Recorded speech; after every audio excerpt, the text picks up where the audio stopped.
শাকিব খানের ছবি চালাবে না। আরে বেটা, শাকিব খানের যে ছবি যদি না চালায় তাহলে সাকিবিয়ানরা কি যাবে? দর্শকরা, কোনো দর্শক যাবে? একটা কুকুরও তো যাবে না সাকিবের ছবি যদি না চলে। 132টি হলে মেগাস্টার শাকিব খানের তাণ্ডব ছবিটি ঈদের দিন থেকে চলবে। আপনার কাছের সিনেমা হলে গিয়ে কিন্তু এই ছবিটি দেখতে পারবেন পরিবার বন্ধু বান্ধব নিয়ে। এই ছবিটি কিন্তু আপনারা জানেন কেমন মেকিং করছে। বাংলাদেশের কিন্তু সর্বকালের সর্বসেরা ছবি এই মেগাস্টার শাকিব খানের তাণ্ডব ছবিটি। এটা কিন্তু আমার কথা না, এটা কিন্তু যারা অভিনয় করছে, যারা এই ছবিটি মেকিং করছে, তারা কিন্তু সংবাদ সমালোচনায় কিন্তু এই ছবিটি উল্লেখ করে তুলে ধরছে। আর মেগাস্টার শাকিব খান নিজেই কিন্তু বলছে, এর আগে কিন্তু এই ধরনের ছবি কিন্তু আমি অভিনয় করতে পারিনি, এই ধরনের ছবি কিন্তু বাংলাদেশে তৈরি হয় না। এই ছবিটিকে অন্য ধরনের একটা ছবি মেগাস্টার শাকিব খান অভিনয় করছে এবং মেকিং করছে রায়হান রাফি, বাংলাদেশের এখন বর্তমানে সেরা ডাইরেক্টর।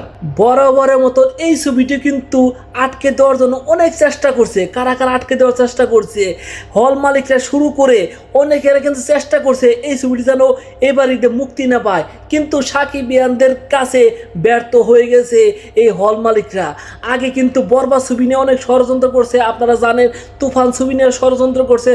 প্রতিটা ছবি, শাকিব খানের প্রতিটা ছবি কিন্তু ষড়যন্ত্র করছে। এই কিছু আছে শাকিবকে থামিয়ে দেওয়ার জন্য, শাকিব যেন উপরে না উঠতে পারে, এই ধরনের ষড়যন্ত্র কিন্তু এফডিসি থেকে শুরু করে সর্বমহলে কিন্তু শাকিবকে যেন থামিয়ে দেওয়া হয়। এই ধরনের অপচেষ্টা কিন্তু সর্বসময় কিন্তু শাকিবকে নিয়ে করা হচ্ছে।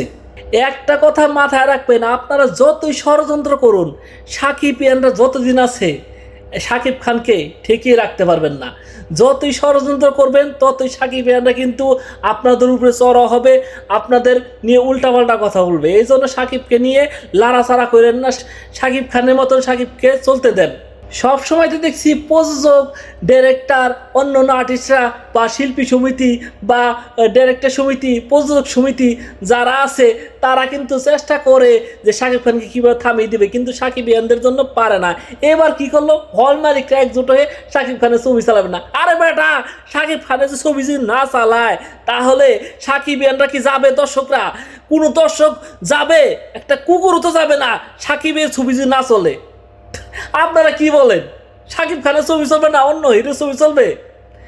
কেউ ঢুকবে না, কেউ ঢুকবে না। কই কই অন্য অন্য হিরোদের ছবি তো চলে না, কই চালালেন না তো? অন্য অন্য হিরোদের ছবিও তো রিলিজ পাইছে এবারিতে। চালান, আপনারা তাদের ছবি চালান, দেখি কয়দিন চালাতে পারেন। সবাই তো ঘুরে ফিরে এই শাকিব খানের ছবি নিয়ে গেলেন। 132টি হলে শাকিব খানের ছবি চলবে। সর্বোচ্চ বাংলাদেশে ঈদের মধ্যে সিনেমা হল খুলে 150টি থেকে 160টি। তাহলে বাকি যে কটা সিনেমা মুক্তি পাবে 20টা থেকে 30টা সিনেমা হল পাবে। বাকি যে 5-6টা ছবি আছে আপনারা সর্বোচ্চ 30টা সিনেমা হল পাবেন। এই 30টা সিনেমা হল আপনার 6টা সিনেমা নিয়ে আপনার ভাগাভাগি করে দেখেন, এক একজনের ভাগে কয়টা করে সিনেমা হল পড়ে। এক একজনের ভাগে 2টা বা 3টা 5টা সর্বোচ্চ 10টা সিনেমা হল নিয়ে আপনারা বাহাদুরি করেন। আর এই 10টা সিনেমা হল পেয়েও তো আপনাদের হাউসফুল করতে পারেন না। আর এইসব হিরো নিয়ে আপনারা সিনেমা হল বাঁচিয়ে রাখবেন, এটা কোনো কথা? এইসব নোংরা রাজনীতি বাদ দেন। হ্যাঁ, শাকিব খানের পাশাপাশি আপনারা অন্য অন্য হিরো উঠানোর চেষ্টা করুন। তখন দেখা যায় শাকিব খানের টিকিট পায় না, তখন কিন্তু অন্য অন্য সিনেমাও কিন্তু দেখে আসে। কি করব, সবাইকে নিয়ে গেছে, তাহলে অন্য একটা ছবি দেখে আসি। এইভাবে কিন্তু অন্য অন্য হিরো কিন্তু উঠে আসবে।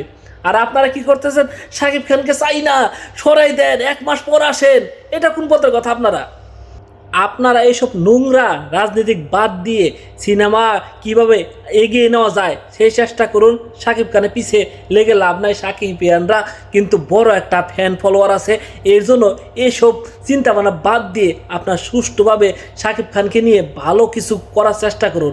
যাই হোক, এবার ঈদের যে কটা ছবি মুক্তি পাইছে আপনারা সবগুলো ছবি দেখার চেষ্টা করবেন। যার ছবি ভালো লাগছে অবশ্যই আপনারা কমেন্টস করে জানাবেন।